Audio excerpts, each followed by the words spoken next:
सम्राट अशोक की धर्म यात्रा लुम्बिनी से कपिलवस्तु, फिर श्रावस्ती, सारनाथ, कुशीनारा, बुद्धगया, नालंदा होती हुई पाटलिपुत्र लौटी। सम्राट अशोक ने इस यात्रा के दौरान नालंदा में सारिपुत्र के चैत्य की पूजा की और एक संघाराम बनवाया। इस दृष्टि में हम सम्राट अशोक को नालंदा महाविहार का आदि निर्माता भी मान सकते हैं। जहां जहां तथागत भगवान गौतम बुद्ध के चरण पड़े, वहां वहां की सम्राट अशोक ने यात्रा की। सम्राट अशोक की धर्म यात्रा का वर्णन ह्युनसांग ने अपने यात्रा वृत्तांत में भी किया है। ह्युनसांग लिखते हैं, धर्माशोक ने यानी कि सम्राट अशोक ने तक्षशिला में 3 बड़े स्तूप बनवाए थे जो 100 फीट ऊंचे थे। इसके सिवाय मथुरा, थानेश्वर, कनौज, साकेत यानी अयोध्या, प्रयाग, कौशंबी, श्रावस्ती, श्रीनगर, कपिलवस्तु, कुशीनारा, काशी, सारनाथ, मसाढ़, शाहबाद, आठवी, वैशाली, श्वेतपुर, राजगृह, बुद्धगया, हिरण्य पर्वत तथा अन्य प्रदेशों में भी सम्राट अशोक ने स्तूप बनवाए। ह्युनसांग लिखते हैं, उन्होंने पाटलिपुत्र में सैकड़ों विहार और संघाराम देखे जो उस वक्त बिल्कुल सुरक्षित थे। अशोककालीन वास्तुकला एवं शिल्पकला की श्रृंखला में सांची के स्तूप एक बेजोड़ उदाहरण है। सांची के ये स्तूप सम्राट अशोक ने महेंद्र माता रानी विदिशा देवी से प्रेरित होकर बनवाए। वैसे तो ये स्तूप तथागत बुद्ध के ज्येष्ठ शिष्य सारिपुत्र तथा मोदलायन के अस्थि धातुओं पर बनाए गए हैं, लेकिन सांची से एक तथ्य ये भी जुड़ता है कि सम्राट अशोक के पुत्र महेंद्र यहीं से प्रव्रजित होकर सिंहल द्वीप के लिए रवाना हुए थे, यानी कि श्रीलंका गए थे।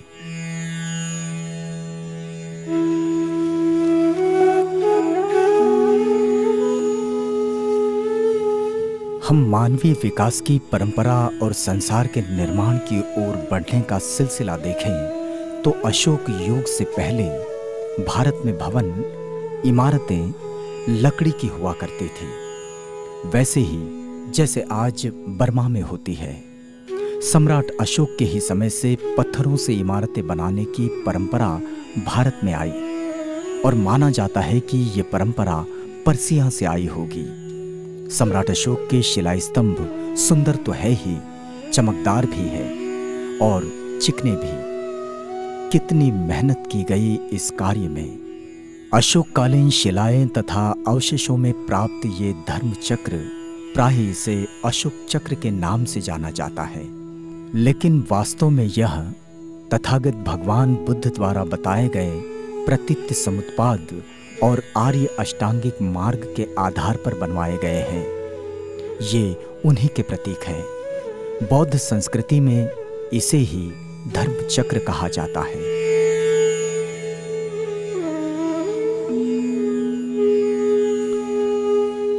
सारनाथ में शिलास्तंभ के ऊपर बने 4 सिंह बुद्ध द्वारा चारों दिशाओं में किए गए सिंहनाद के द्योतक है और ये अश्व, वृषभ, गज, हंस ये सिद्धार्थ कुमार और भगवान बुद्ध के प्रतीक माने जाते हैं।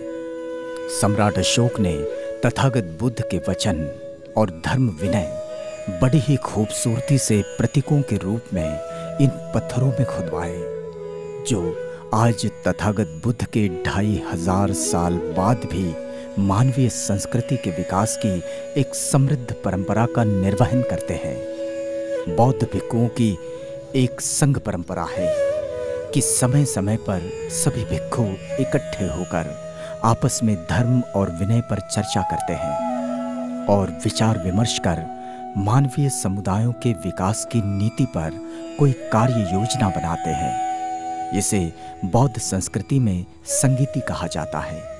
बौद्ध परंपरा में तीसरी संगीति सम्राट अशोक के समय हुई। माना जाता है कि इस संगीति में 1000 से भी ज्यादा भिक्षुओं ने भाग लिया था, जो भिक्षु संघ के अनुरोध पर भंते मोगलीपुत्र तिस्स की अध्यक्षता में सम्राट अशोक ने संपन्न कराई। इसी तीसरी संगीति में कथावस्तु प्रकरण यानी कथावस्तु ग्रंथ की रचना की गई। बुद्ध वचनों की शुद्धता को परखने की दृष्टि से ये ग्रंथ बहुत ही महत्वपूर्ण है। सम्राट अशोक के अनुग्रह पर ये संगीति 1000 भिक्षुओं की उपस्थिति में 9 महीने तक चली। बुद्ध धम्म का प्रचार और बौद्ध संस्कृति का निर्माण, इसमें सम्राट अशोक की भूमिका सबसे बड़ी है। शिलालेखों से पता चलता है कि सम्राट अशोक ने कई देशों में धर्मदूत भेजे थे, जैसे कि चंद्रगुप्त मौर्य और बिंदुसार का संबंध पश्चिमी देशों से रहा है। सम्राट चंद्रगुप्त मौर्य की राज्यसभा में मैगस्थाइन राजदूत के तौर पर आया था। इन्हीं संबंधों को दृढ़ करने अशोक ने पश्चिमी देशों में धर्मदूत भेजे। उन प्रचारकों के नाम का पता तो नहीं चलता, लेकिन शिलालेख है कि यवन राजा 800 योजन दूर था। उसका नाम एंटियोक बताया गया है।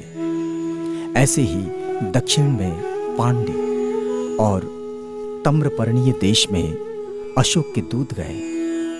कंबोज, नाभक, नाथपंक्तिक, भोज, पितिनियक, आंध्र और पुलिंद में सम्राट अशोक द्वारा प्रचारक भेजने का उल्लेख मिलता है। पाटलिपुत्र में उस समय कई विहार और संघाराम बने, लेकिन उसमें एक अशोकाराम भी बना और इस अवसर पर बड़ा उत्सव मनाया गया। इस समय सम्राट अशोक ने प्रसन्न चित्त अवस्था में भंते मोगलीपुत्र तिस्स से बड़ी विनम्रता से पूछा, भदंत, बुद्ध धम्म में वह कौन सी चीज है जिसका त्याग महान त्याग कहलाता है? तो स्थविर मोगलीपुत्र तिस्स ने उत्तर दिया, वैसे तो भगवान के जीवन काल में भी तुम्हारे समान कोई त्यागी नहीं था, लेकिन राजन, तुम्हारे जैसा व्यक्ति भी धर्म का दायाद नहीं कहला सकता। जो अपने पुत्र या पुत्री को धर्म में प्रवर्जित करता है, वही धर्म का दायाद और दायक कहलाता है। धर्म का दायाद बनने की कामना से सम्राट अशोक ने पास ही खड़े महिंद और संघमित्रा से पूछा, क्या प्रवज्जा ग्रहण करोगे? संघमित्रा और महिंद दोनों तैयार हुए।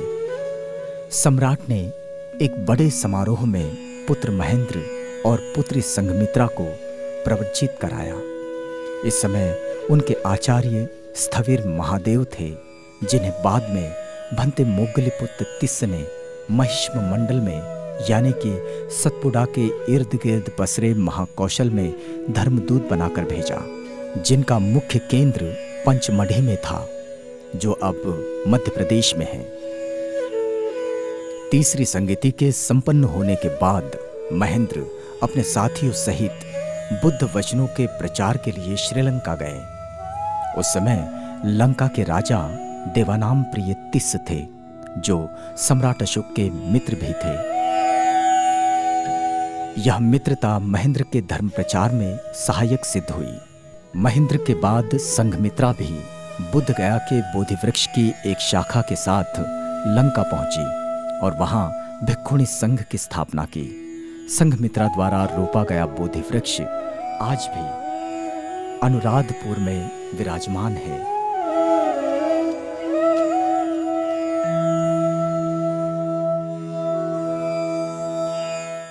धर्म के प्रचार में अपनी महती भूमिका निभाने वाले सम्राट अशोक का भौगोलिक साम्राज्य भी कोई कम नहीं था। सम्राट अशोक के साम्राज्य के उत्तर में हिमालय खड़ा था, दक्षिण में पांड्य, सतीपुत्र और केरलपुत्र जैसी स्वतंत्र सीमाएं थी। कलिंग विजय के बाद पूरब में बंगाल की खाड़ी तक उनके राज्य का विस्तार था और पश्चिम में अरब सागर तक सम्राट अशोक का आधिपत्य था। उत्तर पश्चिम में एंटियोक, 4 ग्रीक क्षत्रप, अफगानिस्तान और बलूचिस्तान तक सम्राट अशोक का प्रभाव देखा जाता है। सम्राट अशोक की धर्म विजय ही वास्तव में उनके महान साम्राज्य की आधारशिला रही और भारत जम्बूद्वीप बना। इतिहास कहता है कि अशोक के जीवन काल में जम्बूद्वीप में छोटे बड़े सब मिलाकर 84,000 शहर थे। राजधानी पाटलिपुत्र से सम्राट अशोक सीधे मध्य तथा पश्चिम देश में शासन चलाते थे और अन्य प्रदेशों में सम्राट द्वारा नियुक्त किए उनके प्रतिनिधि राजकाज देखते थे। सम्राट अशोक के राज्य व्यवस्था में सिंचाई तथा सड़कों के निर्माण पर पर्याप्त धन खर्च किया जाता था और दवाखाने, कुओं की खुदाई तथा छायादार वृक्ष लगवाने में भी अशोक काफी धन खर्च करते थे। प्राप्त कर तथा राजस्व का कुछ हिस्सा सेना पर खर्च हुआ करता था तथा शिक्षा और स्वास्थ्य के लिए भी बराबर व्यवस्था की जाती थी। सम्राट अशोक ने स्त्री शिक्षा की भी व्यवस्था की थी। आज के विकसित संसार में हम जिस तरह की योजनाबद्धता देखते हैं, सम्राट अशोक ने ये व्यवस्था 2300 साल पहले बनाई थी और एक स्वर्णिम भारत के रूप में अपना साम्राज्य दुनिया का आदर्श बनाया। यह बात तो बिल्कुल सच है कि अशोक के दादा चंद्रगुप्त सम्राट थे, उनके पिता बिंदुसार भी सम्राट थे, स्वयं अशोक भी एक सम्राट थे, लेकिन उन्होंने अपने आप को कभी सम्राट नहीं कहा। शिलालेखों में उनका नाम और पद का जब भी उल्लेख हुआ है तो राजा देवानाम प्रियदर्शी अशोक इतना ही नाम मिलता है और बौद्ध साहित्य उन्हें धर्मराज या धर्माशोक कहता है। विशाल स्तूपों का निर्माण, विहार, गुफाएं, शिलास्तंभ और उन पर करवाई गई बेजोड़ नक्काशी तथा भारत के पूरी दुनिया में विकसित हुए मैत्रीपूर्ण संबंधों के लिए सम्राट अशोक एक महान दूरदर्शी, महान विजेता, महान राजनीतिज्ञ और सर्वसाधारण के हृदय पर राज करने वाले महान सम्राट के रूप में हमेशा जाने जाएंगे।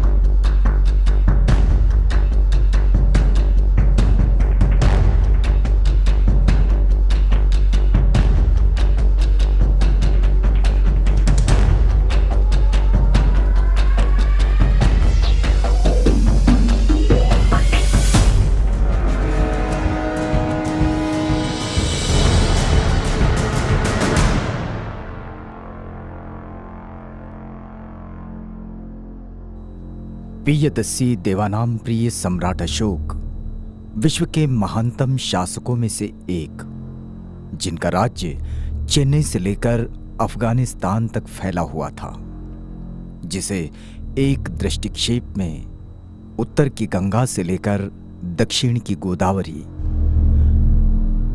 और उसके किनारे बसे मैसूर, कर्नाटक तथा पूर्व के बंगाल से लेकर अफगानिस्तान तक देखा जा सकता है। विश्व के महानतम सैनिक सम्राटों में सम्राट अशोक ही एकमात्र ऐसे सम्राट हैं जिन्होंने युद्ध में विजय प्राप्त करने के बाद युद्ध करना छोड़ दिया और घोषणा की कि अब वे युद्ध से नहीं बल्कि धर्म से संसार को जीतेंगे। वैसे तो संसार में महान राजाओं की श्रेणी में विक्रमादित्य का भी नाम लिया जाता है, जिनका कार्यकाल 400 ईस्वी में रहा, और बादशाह अकबर का नाम भी इसी श्रेणी में लिखा जाता है, जिनका कार्यकाल 1600 ईस्वी में रहा। लेकिन सम्राट अशोक का नाम महान अशोक के रूप में परिचित हुआ, वह इसलिए नहीं कि सम्राट अशोक ने अपने राज्य की सीमाओं को विस्तारित किया, बल्कि इसलिए वे महान है कि मनुष्य मात्र की स्वतंत्रता, सर्वव्यापी तेजस्विता, स्वदेश की विकास नीति, उससे भी महत्वपूर्ण विदेश नीति और सत्य के प्रति प्रेम तथा सत्य का प्रचार, यही कारण है कि साइबेरिया से श्रीलंका तक वे हित चिंतक माने गए और नेपाल की लुम्बिनी से लेकर श्रीलंका, अफगानिस्तान, पश्चिम एशिया, मिस्र और यूनान तक उकेरी गई नक्काशी, बौद्ध शिल्प और शिलालेखों में सम्राट अशोक दिखाई पड़ते हैं। यह बात बिल्कुल सच है, भारत के किसी अन्य सम्राट का यश न तो इस प्रकार फैला और ना ही दूसरे किसी राजा का ऐसा प्रभाव इतिहास पर पड़ा जैसा सम्राट अशोक का।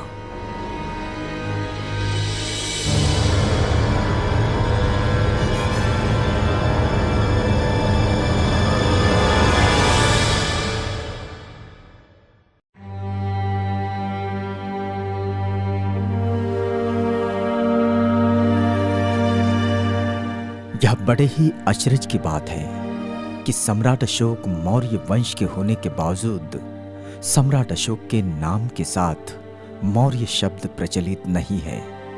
जैसे कि सम्राट अशोक के दादा चंद्रगुप्त मौर्य कहलाते हैं, लेकिन उत्खननों से प्राप्त शिलालेखों पर उनके नाम के साथ देवानाम प्रिय, प्रियदर्शी अशोक या फिर धर्माशोक ये विशेषण जरूर मिलते हैं। दिघनिकाय का कहना है कि पिप्पली वन के लोग क्षत्रिय कुल के थे और मौर्य नाम से जाने जाते थे। बौद्ध परंपरा के अनुसार मौर्य या फिर मौर्य, इसका संबंध मोर से है, जहां लोग अपने घरों की छतें मोर के पंख से बनवाते थे और इस कारण मौर्य कहलाते थे। नंदगढ़ में अशोक द्वारा बनवाया गया स्तंभ और सांची के स्तूप पर बनवाया गया मोर दिघनिकाय के इस मत का सम्मान भी करते हैं और इसे उजागर भी करते हैं।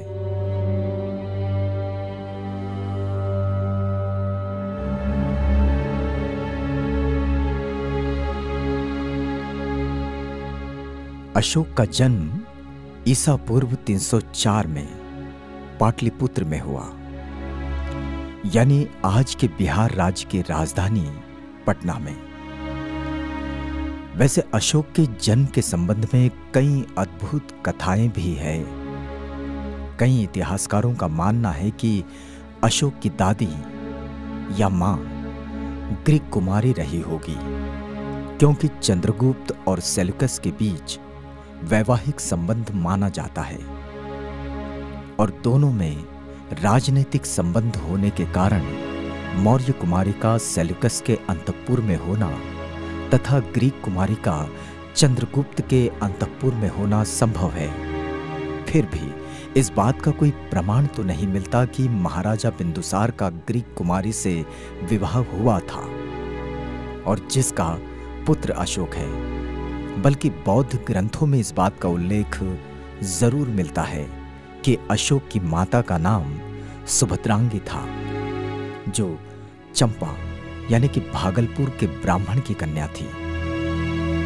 ब्राह्मण ने सुभद्रांगी बिंदुसार को भेंट में दी थी। महाराजा बिंदुसार ने उसे अपनी रानी बनाया। ईसा पूर्व 304 में जब उसने पुत्र को जन्म दिया तो उसने कहा, मैं शोक रहित हूं, अर्थात अशोक। तो बालक का नाम भी अशोक हुआ।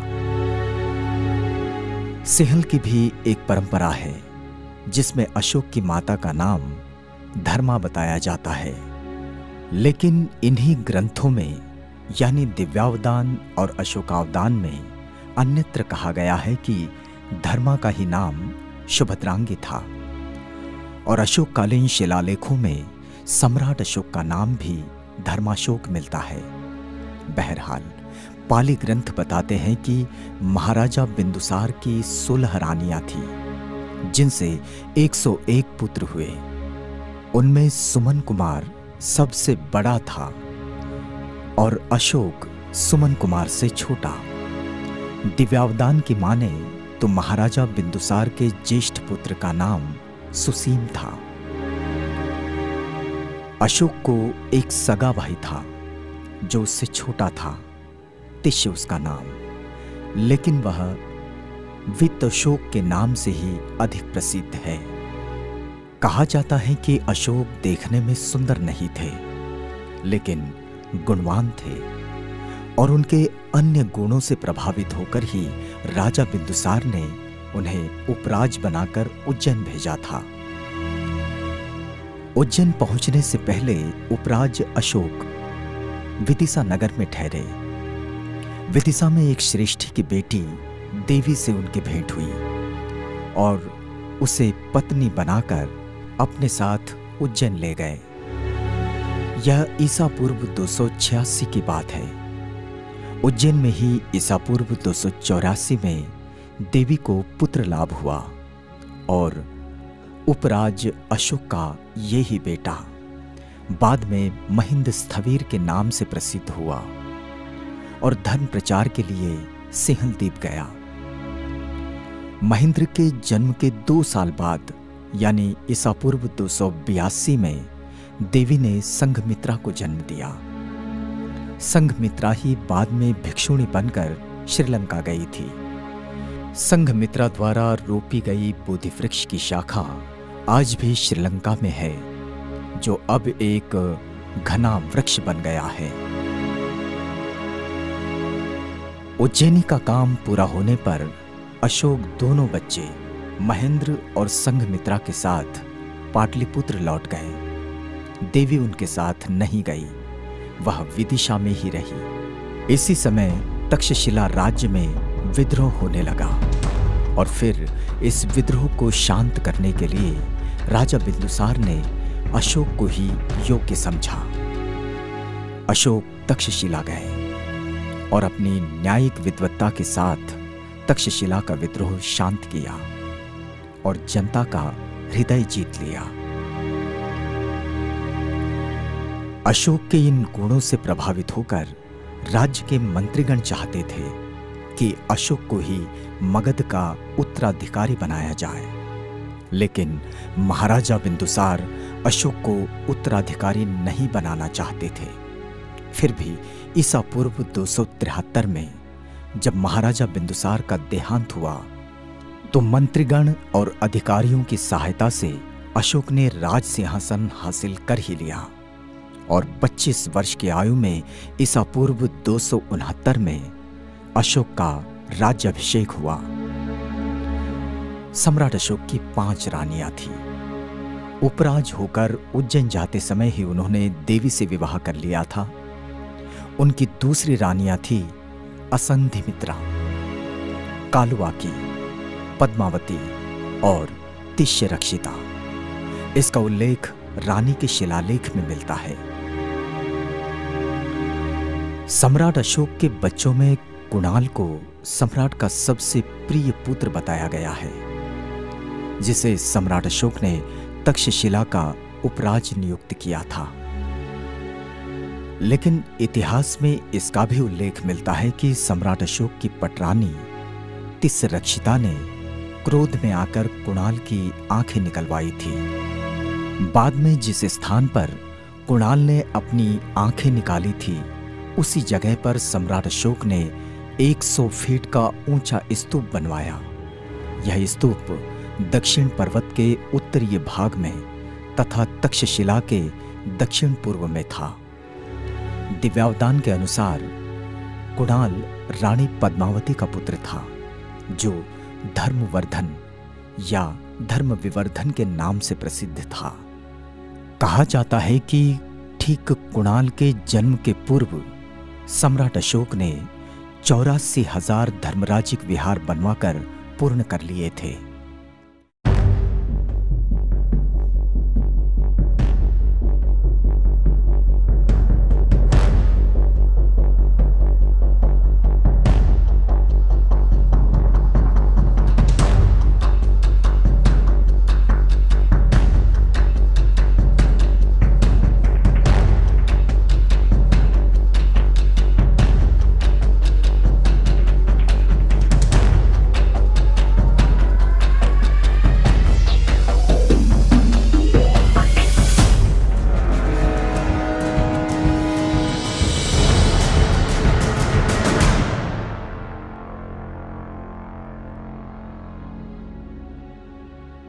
कहा जाता है कि ठीक कुणाल के जन्म के पूर्व सम्राट अशोक ने 84,000 धर्मराजिक विहार बनवाकर पूर्ण कर लिए थे। सम्राट अशोक के जीवन में कलिंग का युद्ध अंतिम युद्ध रहा और बहुत ही भयानक, जिसमें हजारों सैनिक मारे गए। वैसे कलिंग के विषय में कहें तो कलिंग धन धान्य से भरा पूरा एक बड़ा ही समृद्ध राज्य था। बर्मा और दक्षिण पूर्व एशिया के साथ भी कलिंग के व्यापारिक संबंध थे। हाथी दांत के सामान के लिए भी वह बड़ा प्रसिद्ध था।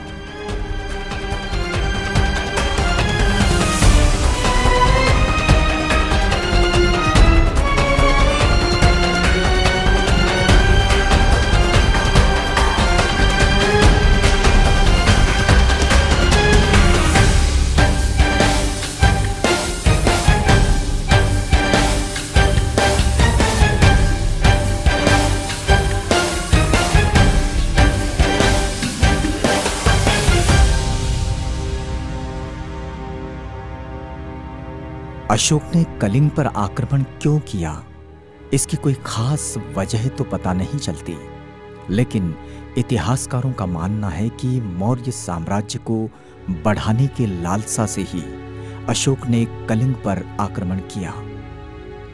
लेकिन इसमें जरा भी संदेह नहीं कि कलिंग के लोग वीर थे और वीरता से लड़े।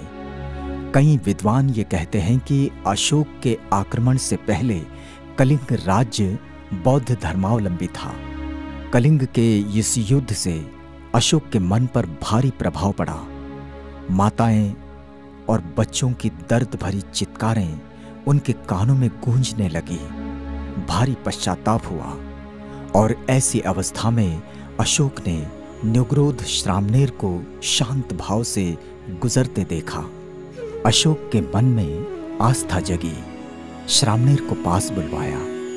श्रामणेर ने धम्मपद से अपमाद वग्ग का उपदेश दिया। उपदेश सुनकर सम्राट अशोक प्रभावित हुए और धर्म विनय के प्रति आस्था बढ़ी और 8 भिक्षुओं के भोजनदान से शुरू हुआ सिलसिला 60,000 भिक्षुओं तक जा पहुंचा। ऐसे में सम्राट अशोक ने पूछा, बुद्ध द्वारा दिए गए उपदेश कितने हैं? भंते मोगलीपुत्र तिस ने कहा, धर्म के 84,000 स्कंद है। सम्राट अशोक ने कहा, मैं प्रत्येक के लिए एक एक विहार बनवाकर सबकी पूजा करूंगा।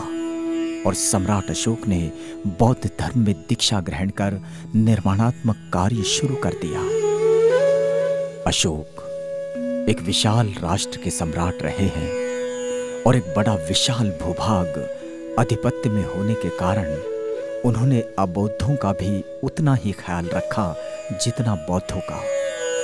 एक राजा के धार्मिक होने का प्रमाण सम्राट अशोक के शिलालेखों में मिलता है। लिखा गया है कि सम्राट का आदेश है, प्रजा के साथ पुत्रवत व्यवहार हो, जनता को प्यार किया जाए, अकारण लोगों को कारावास का दंड तथा यातना ना दी जाए, जनता के साथ न्याय किया जाना चाहिए। सीमांत जातियों को आश्वासन दिया गया कि उन्हें सम्राट से कोई भय नहीं करना चाहिए, उन्हें राजा के साथ व्यवहार करने से सुख ही मिलेगा, कष्ट नहीं। राजा यथाशक्ति उन्हें क्षमा करेगा।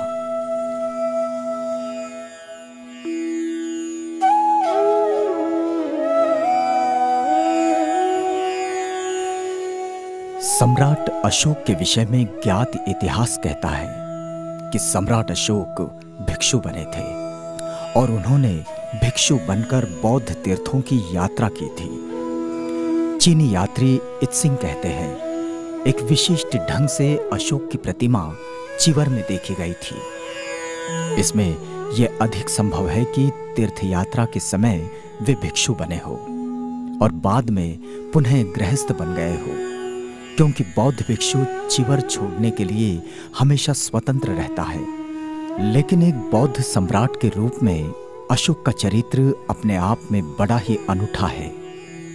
जिसका दर्शन हमें स्वयं सम्राट अशोक के शिलालेखों से होता है। सम्राट अशोक के व्यक्तित्व से इन शिलालेखों के द्वारा ही हम परिचित होते हैं, जो एक राजा के धर्मी होने पर राज्य कितना खुशहाल होता है इसका योग्य उदाहरण है। तथागत बुद्ध ने महामंगल सूत्र तथा महामंगल गाथा द्वारा गृहस्थ धर्म का उपदेश दिया। सम्राट अशोक ने इसे क्रमबद्ध तरीके से शिलालेखों में सजाया।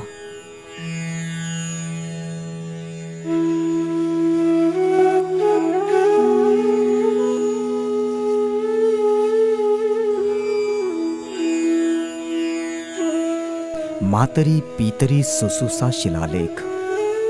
माता पिता की सेवा करना और उनकी आज्ञा का पालन करना, गुरुजनों का गौरवादर करना, ये ठीक है, इसे करना चाहिए। सम्राट अशोक की नियमावली भी शिलालेखों में अंकित है, जो अशोककालीन व्यवस्था का परिचय देती है, या फिर यूं कहें वह बौद्ध मनोविज्ञान से संबंध रखती है।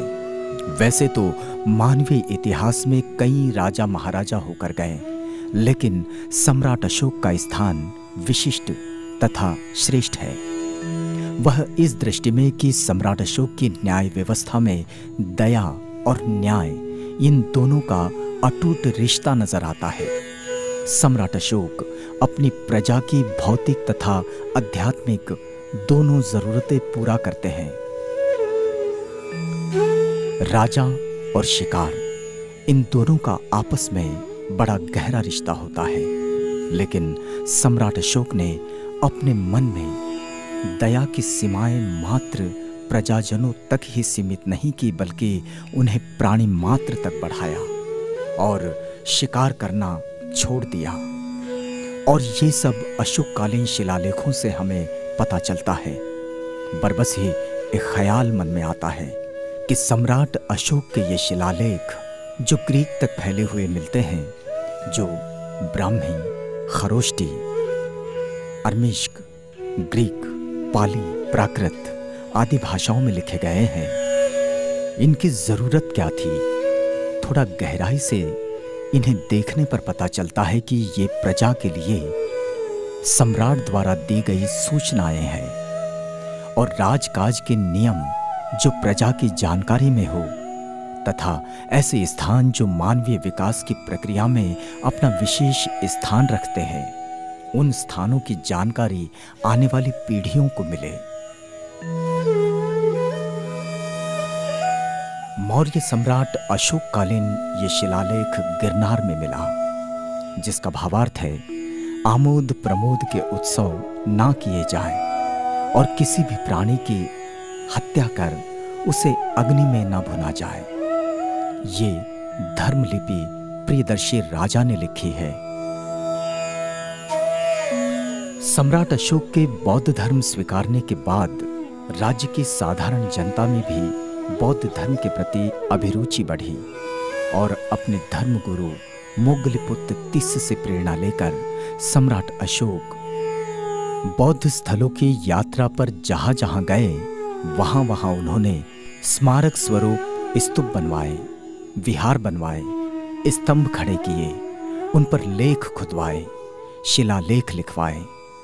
इनमें से अनेक स्मारक जो विश्व प्रसिद्ध चीनी यात्री ह्युनसांग ने देखे और फाहियान ने भी देखे, उनका वर्णन किया, जो आधुनिक भारत में मानवीय इतिहास की खोजबीन में बड़े ही सहायक सिद्ध हुए। सम्राट अशोक के ये शिलालेख तथा स्तंभ लेख हमारे प्राचीन भारतीय इतिहास के बोलते पत्थर हैं। वैसे तो अशोक के पितामह सम्राट चंद्रगुप्त तथा पिता बिंदुसार ने मौर्य साम्राज्य का भरपूर विस्तार कर लिया था, लेकिन उनका ये राज्य विस्तार आक्रमण के द्वारा था, अपने प्रभाव के द्वारा था।